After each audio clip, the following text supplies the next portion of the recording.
Shalom bien-aimé. Écoute, j'ai la visite qui est arrivée pendant que je faisais la capsule. Une chance, je finissais le mot Yanak. Donc, j'ai posté la première partie de cette capsule-là et je vais continuer par la grâce et la faveur de notre Père. Donc, on était rendu. Je vais quand même vous faire un survol. Je vais faire une étude complète ou un partage complet sur le jardin et Adan. Mais je vais vous dire au moins pourquoi, en gros, j'ai mis enclos de la faveur, OK? Et Adan, éternelle vie abondante, OK? Je n'ai pas fait les mots en abri parce qu'un frère l'avait déjà fait. Je ne veux pas le répéter. Faites-moi confiance dans le sens que vous savez que je vais faire vraiment des recherches avant de mettre le sens possible caché. On va juste au moins aller voir Gan. OK? Gan, on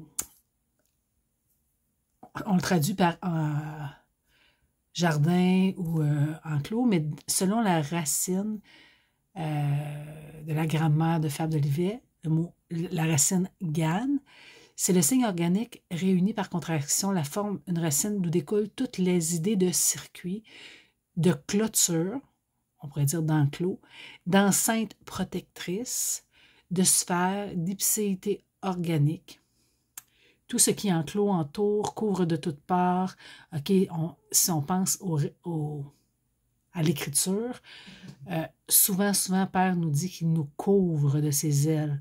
OK, ou Sukkot, c'est une cabane, c'est la fête des tentes ou des tabernacles. On parle de couverture. Donc, c'est le même principe, OK? Tout ce qui forme l'enceinte d'une chose limite cette chose, OK? Comme la mise à part. Père, nous, il appelle ça la sanctification, la mise à part, dans le sens que c'est celui qui a des limites, qui est protégé. De la même façon qu'une gaine enclôt, limite et protège sa lame, OK? On parle ici d'une gaine de couteau. C'est l'espèce d'étui qu'on entre le couteau dedans pour se protéger la lame, OK? Donc, c'est de là que vient l'enclos de la faveur, OK? Et on traduit aussi le jardin, ça, je n'ai pas été tout vous le mettre, là, le Gan, par délice ou... je me souviens plus de l'autre mot, là. Excusez, je suis vraiment fatiguée. Il est rendu 9 h le soir, là. Mais c'est le bonheur que Père nous donne, OK? C'est l'enclos de sa bienveillance ou de sa bonté. OK, le mot had, OK, pour Adan, on parle ici, tu sais, quand on dit la vie éternelle, c'est la racine had, OK? C'est l'image de toute émanation et de toute division constitue une racine très importante qui, dans le style hiéroglyphique, excusez-moi, développe l'idée du temps et celle de toutes les choses temporelles. Okay? Quand on parle de temporel, c'est du temps, sensible et transitoire. C'est dans le style symbolique et figuré, les voluptés du monde, les plaisirs sensuels. C'est ce mot-là qui veut dire, je me trompe, le délice. C'est pas jardin. J'aurais pas dû continuer la capsule quand je suis trop fatiguée, mais c'est pour ça que je vais faire une étude sur Ganadan complète. C'était juste pour au moins faire la transition. C'est toute période bornée, c'est-à-dire comme ma vie. Okay, ma vie, elle a un temps, elle a des bornes. Tout retour périodique, c'est-à-dire comme les fêtes de Yahuwah. Okay? À chaque année, il y a des fêtes qui reviennent. Toute durée mesurée, les mois, les années, est constante, les saisons, circulant sur elles-mêmes, c'est-à-dire, un exemple, le cycle de vie. Okay? Il y a un cycle qui est constant dans la création. C'est le temps actuel, un point fixe dans l'espace ou dans le temps. Une durée temporelle, un retour périodique comme un mois, dont on peut rendre témoignage à un témoin. Okay? Une chose constante, certaine, évidente, palpable. Tu sais, quand il dit la vie éternelle, c'est qu'il te connaisse toi. On sait que Père est quelqu'un qui est constant. On peut se fier. Il est digne de confiance. Tu vois le mot Hadad, c'est le temps continué, fournit l'idée de l'éternité, de la stabilité et de la consistance. Quand que la vie éternelle, c'est qu'ils te connaissent toi. L'éternité, c'est pas tant une durée, c'est pas toujours une durée, c'est une qualité aussi de stabilité, de consistance. Et c'est pour ça qu'on disait la vie abondante. OK? Parce que Had veut aussi dire l'abondance. C'est où que...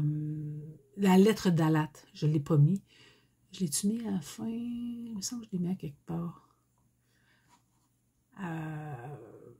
Mais comme je vous dis, je ne veux pas faire d'études sur le jardin d'Éden. Je voulais juste, faites-moi confiance, comme je vous dis. Je vous demande une faveur. Que Gan représente l'enclos de la faveur, l'enceinte de la faveur. Je l'ai dit dans une capsule précédente. On le voit tout au long des Écritures. Que ce soit l'arche de Noé, c'est un enclos, une place. On disait tantôt le mot plaça. Et le plaça veut dire, il y en a qui donnent du repos, mais dans un endroit clos, mais dans le sens que spirituellement, c'est une enceinte, des bornes, des limites. OK, un enfant est protégé, se sent sécure lorsque son parent lui met des limites. Aujourd'hui, on pense que de permettre tout à l'enfant, c'est de l'aimer. Permettez-moi d'en douter, dans le sens qu'un enfant se sent sécure quand il y a des limites. S'il sait que ces limites-là sont instaurées par amour. Donc, le mot Adam veut aussi dire l'abondance. OK? On parle de vie abondante. Tu sais, quand Yahushua a dit « je donne », on parle aussi de tabernacle, qui est un endroit clos. On parle de bergerie. Okay, la bergerie, c'est un endroit encore qui est sécure, qui est clos. C'est pour ça que on fait une petite parenthèse pour parler du Ganadan. C'est une atmosphère protectrice, OK? Mais on n'ira pas voir plus par rapport à ça, à part que si on regarde Adam, je viens de voir le Strong, je l'avais mis, c'est la perpétuité pour toujours, se continuer dans le futur, et ça représente aussi l'éternité de l'existence de Yahweh, OK? Parce que la Dan, c'est comme si, Père, ça j'expliquais à mon mari tantôt, l'éternité, Père, est éternelle. Il n'y a pas de début, il n'y a pas de fin. Mais l'humanité a un commencement. C'est pour ça que on parle de Barachit, veut dire le commencement, OK? Le commencement de des enfants potentiels, dans le sens qu'il a commencé une famille et elle est dans une durée sur la terre, OK? Dans le sens qu'il y a un commencement. Fait que Yahweh, il dit qu'il est le commencement et la fin. C'est lui qui s'occupe du projet complet. On va voir le mot abad, c'est-à-dire pour le cultiver, OK? Et Yahweh, notre Père, pris comme épouse, je ferai un petit résumé pour moi, pour savoir ce que j'ai entendu, l'humanité ou la conscience collective, et lui donna du repos dans l'enclos de sa faveur éternelle de vie abondante. Okay? Pour le cultiver, on va aller voir le mot habad. Qu'est-ce qu'il voulait dire pour le cultiver? OK, si on regarde le mot habad, c'est la lettre Ayan, Beit et Dalat. OK? C'est pour ça que je vous dis, c'est les mêmes lettres, Had, que dans Adan. OK? Pour ça, je parle de vie abondante. On va aller voir pourquoi. Habad, Ayan, Dalat, on parle d'abondance. On vient de le voir. Mais Beit, c'est mon intérieur, mon cœur. C'est tout ce qui représente la maison, c'est moi, mon intérieur. C'est le Strong 5647. On va aller voir Habad. Le mot Habad nous parle de servir. OK? Travailler, je ne l'ai pas mis en majuscule, je m'excuse. Travailler, servir. J'ai mis en majuscule ce qui me parlait beaucoup. Travailler pour un autre, servir un autre par son labeur, servir comme sujet, service lévitique, être travaillé, être cultivé, comme une terre qui est cultivée, se faire serviteur. On va aller voir dans la grammaire d'Antoine Fabre d'Olivet. Le signe du sens matériel réuni par contraction à la racine hab, c'est le symbole de tout désir appétant, de toute fructification. OK? Le fruit constitue une racine qui, dans le style hiéroglyphique, caractérise le centre matériel, tout ce qui se matérialise. C'est dans un sens moins général, tout ce qui condense, s'épaissit, devient lourd et ténébreux. On parle ici de toute idée de densité, l'obscurité, un nuage, ou synonyme, une nuée, une épaisse vapeur, un naïs, un madrier.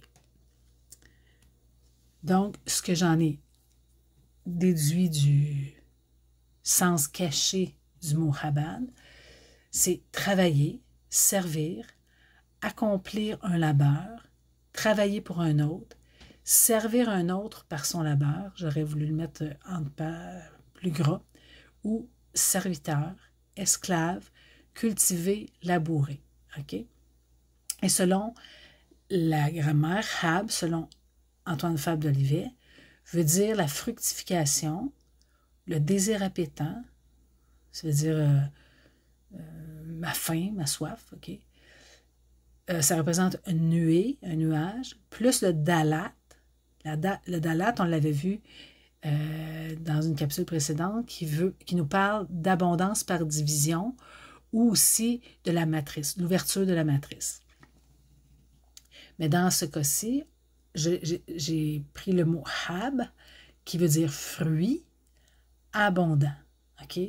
Le dalat nous parle d'abondance, ou le fruit qu'on produit. Donc, on va aller voir dans la parole, parce que comme je vous dis, je veux toujours que ce soit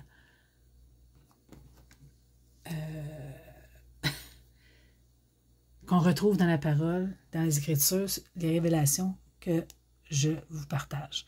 Donc, ici, on pourrait le lire, lui donna du repos dans l'enclos de la faveur, éternellement de vie abondante, pour le servir. OK? Il nous dit pour le cultiver, mais là, on voit que Alahim dit qu'il va servir l'humanité. C'est puissant, là. Et c'est des fruits abondants. Et on va aller voir que c'est exactement ce que la parole nous dit. Dans Yahusha 22.5, okay, c'est le véritable nom de Josué. On pourrait aller le vérifier dans les Écritures. J'ai déjà fait une capsule là-dessus, je pense.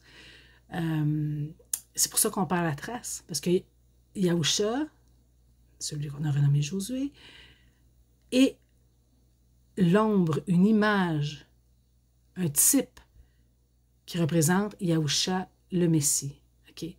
Donc, c'est pour ça que c'est important, parce que Husha veut dire délivrance et le Yad veut dire la manifestation. Donc, c'est la manifestation de la délivrance. Je l'ai dit tantôt, je pense. Ce matin, il me semble. Ça se peut.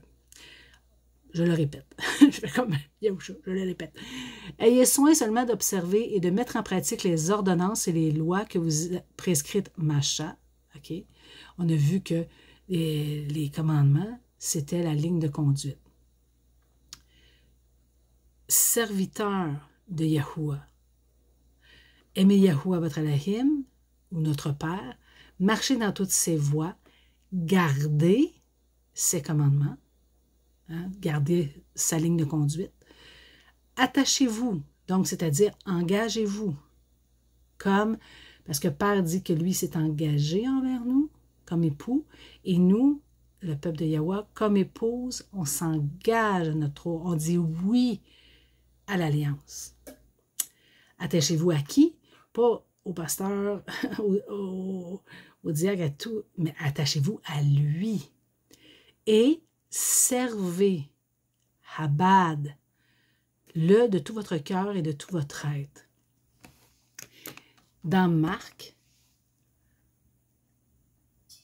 Yahusha nous dit, car le Fils de l'homme, ou Adam, est venu non pour être servi, mais pour servir, Abad, et donner sa vie, comme la rançon de plusieurs.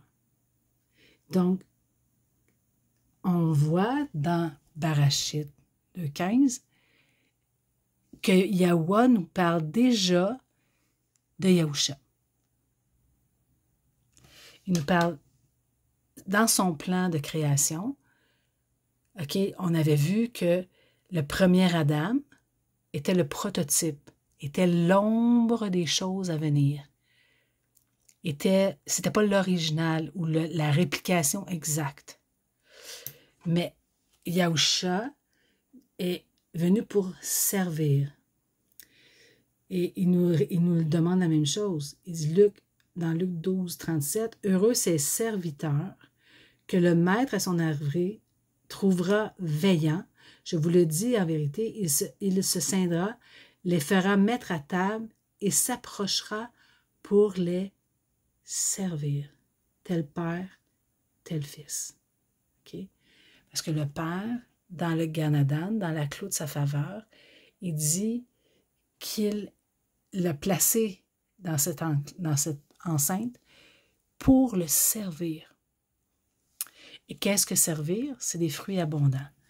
Puis ça, on va le voir dans Yahukonan, Jean 13, 14. Yahusha dit, « Si donc moi, votre souverain et maître, » OK, on nous a traduit le titre Seigneur, mais un Seigneur est juste propriétaire. Ce n'est pas le bon titre honorifique. Le véritable titre honorifique de notre Mashiach, c'est le souverain.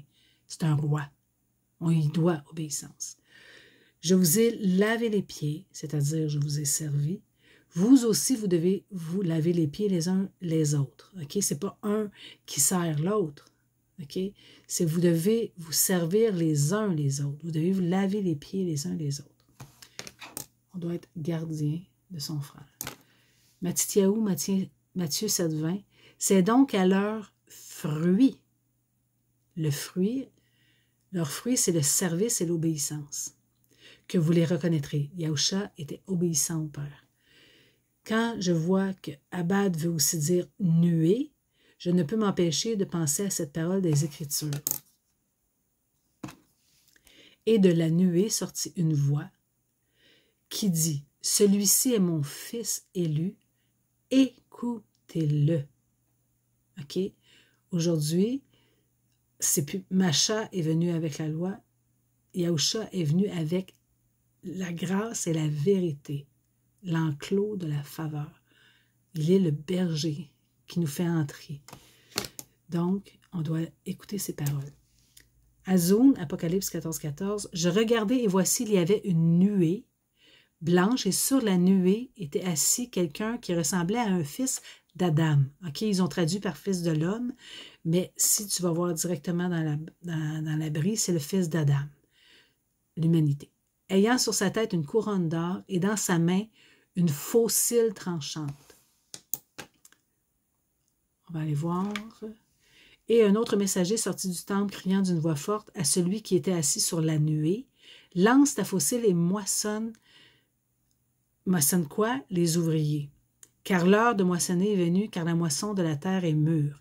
Et celui qui est assis sur la nuée jeta sa faucille sur la terre, et la terre fut moissonnée. Là, on va aller voir.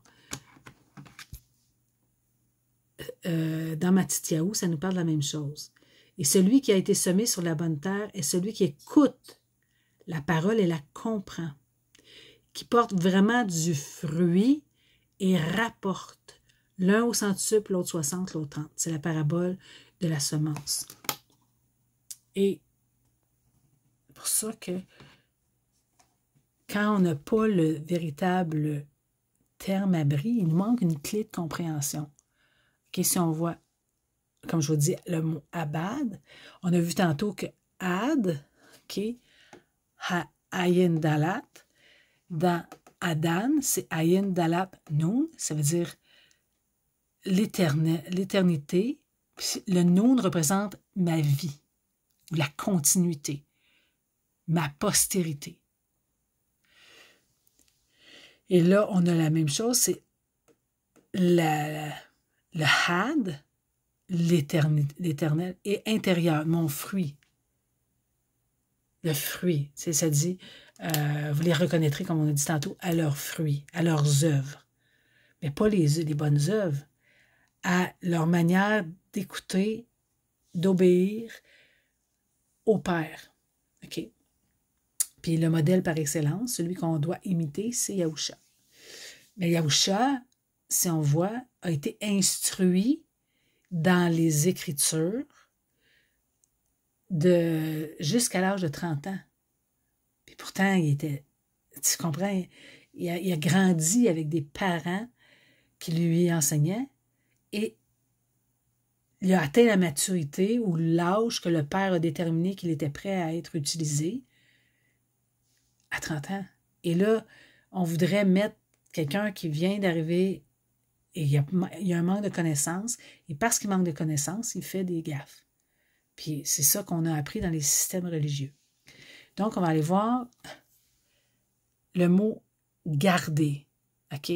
Parce que là, on voit, il l'a mis dans l'enclos de la faveur, éternellement dans la vie abondante, dans le sens de qualité de vie, pour le servir. Dans le fond, qui porte du fruit abondant. Et le garder, on va aller voir garder. Le mot chamar. Cham, parce qu'en abri, des fois j'oublie de vous le répéter, je pense que c'est pour acquis, on lit de droite à gauche. C'est l'inverse du nous. Je crois qu'il y a une raison aussi pourquoi que tout est confus. Donc, chamar, c'est shan, mayim, rash.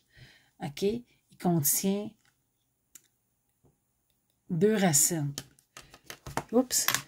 Et on va aller voir chamar. OK. Chamar, dans le strong, c'est tenir, garder, observer, faire attention à, j'aime bien ça, avoir la charge de, il y en a plusieurs autres aussi, là, mais vous pourrez aller vérifier par vous-même, protéger, veiller à, OK, si vous êtes capable de lire vite, aussi garder comme on garde l'alliance ou on garde un commandement, on observe un commandement. C'est quand on dit observer, garder, le Shabbat, accomplir, réserver, OK, se prendre une part, mettre à part, prendre soin. Puis là, moi, j'ai vraiment aimé aussi prendre soin parce que Yahuwah nous a dit qu'il était comme un époux, OK? Il a pris comme une épouse l'humanité, ou il a fait alliance avec l'humanité, et il prend soin de son épouse. Hein, comment Yahusha nous a dit, je n'ai pas écrit le verset, mais c'est dit, époux, aimez vos épouses comme Yahusha a aimé son assemblée, ou a aimé son épouse. L'assemblée est synonyme d'épouse.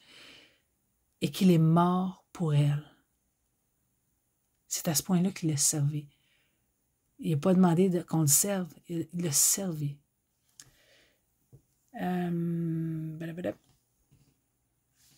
Donc, chamar, on va aller voir la racine dans la grammaire d'Antoine Fabre d'Olivet, cham, dans le style hiéroglyphique, j'ai-tu de la misère à dire ce mot-là, c'est l'étendue circonférentielle, la sphère entière d'un être quelconque, OK? Tout ce qu'il est. C'est pour ça qu'on fait un cercle, mettons, je veux déterminer une ville, ben, je vais faire une sphère autour de la ville. On va dire ça, c'est la ville d'un exemple Varennes. Je fais un cercle pour démontrer son étendue. Mais le nom, Cham, ça veut dire nom aussi, c'est tout ce qu'il est. C'est le nom de tout être. Okay? Quand on dit que ton nom soit loué, c'est le nom ou la racine Cham. Je m'excuse, j'ai de la misère avec mon zoom, il se promène. C'est le nom de tout être, le signe qui le rend connaissable. Ce qui le constitue, tel un lieu, comme je viens de dire, Varennes, le temps, une horloge, l'univers, les cieux. Ça veut dire que tous les cieux, ça dit les cieux révèlent sa gloire. Les cieux révèlent qui il est. Yahuwah lui-même, ok, parce que lui, il avait mis le titre honorifique qu'on a traduit, mais même dans sa grammaire, il dit le nom de Yahuwah. Il l'écrit pas comme ça, mais il dit vraiment Yahuwah veut dire l'être qui est. Lui-même, la gloire, l'éclat, la splendeur, la célébrité, la vertu, tout ce qui s'élève et brille dans l'espace, tout ce qui se distingue est sublime, tout ce qui est remarquable. Donc, j'ai mis Yahuwah. Okay. Sham, c'est Yahuwah lui-même, c'est son nom, c'est sa renommée, c'est son identité, qui il est. Et le char, c'est Shan Rash, ok. Et le Mayim représente le règne aussi. C'est les eaux, l'étendue de l'océan, mais ça représente aussi, c'est comme une couronne, ça représente le règne. Si on regarde char, c'est le génie hébraïque. Ah non, je ne dis-moi pas, j'ai plus de batterie.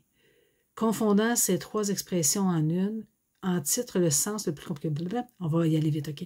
Le char représente celui d'un gouvernement libéral, facile, indulgent, producteur au-dedans, puissant, robuste, redoutable, dominateur au-dehors, qui étend son empire en dirigeant d'après des lois justes, lumineuses, modelées, sur les lois immuables et l'ordre de l'harmonie universelle. C'est-tu pas beau?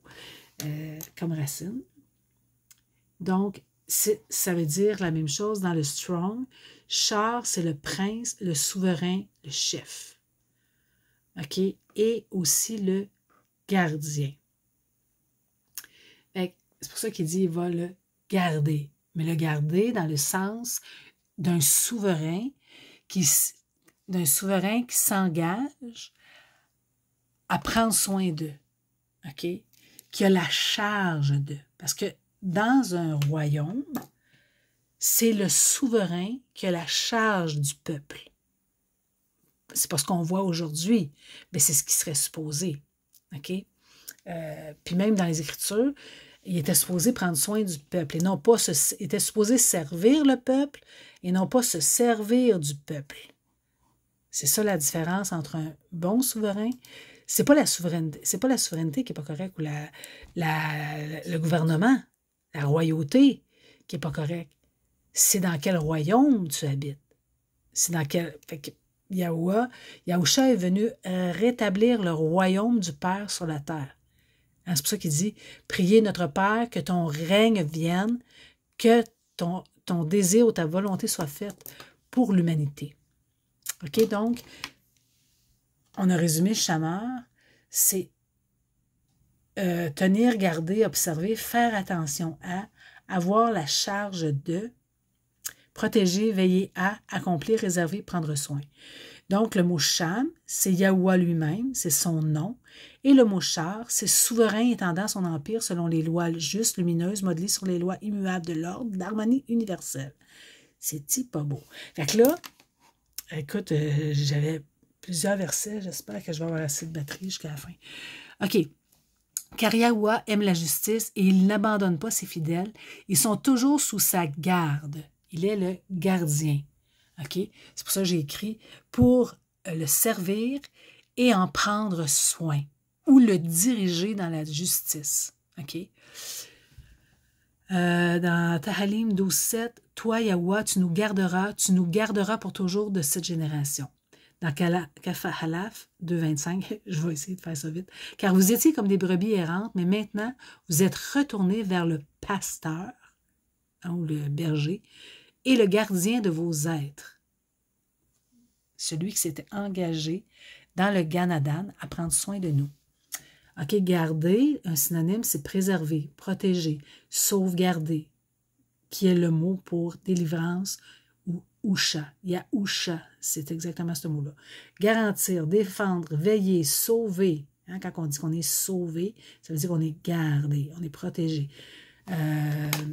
Quand on parle de nous, qui garde sa parole, ça veut dire qu'on la respecte, ça veut dire qu'on l'observe, surveiller, pratiquer, hein, mettre en pratique, c'est garder la parole, c'est garder le Shabbat, pratiquer le Shabbat, le repos. Okay? Le Shabbat veut tout simplement dire se reposer avec lui, être avec lui. Donc, entretenir. Les versets, il y en avait un autre. OK. Oui, je voulais juste vous montrer aussi le mot Natsar. Natsar, tu sais, c'était un synonyme un peu de char. Natsar. Aimez, dans Tahalim 31-23, aimez Yahweh, vous qui avez de la piété. Yahweh garde. Natsar, c'était le serviteur. Les fidèles, et il punit sévèrement les orgueilleux. Bon, et là, j'essaie de faire ça trop vite, j'espère que ça va être compréhensible. Mais là, je vais aller vous montrer un verset, il faut que j'aille assez de batterie, qui est Yashayahu, hein, le vrai nom pour Ésaïe, c'est Yasha, qui veut dire la délivrance, Yahou, je suis. OK? Donc, vous ne l'avez pas ici, mais je voulais vous le souligner. Donc, dans Yashayahu, là, je vous ai mis le parallèle. Si vous allez dans Bible Hub et que vous faites, mettons dans Isaïe 9, vous allez voir le verset 9.6. Oh non, j'ai plus de batterie. Ah, je vais aller chercher mon chargeur. Je vous reviens.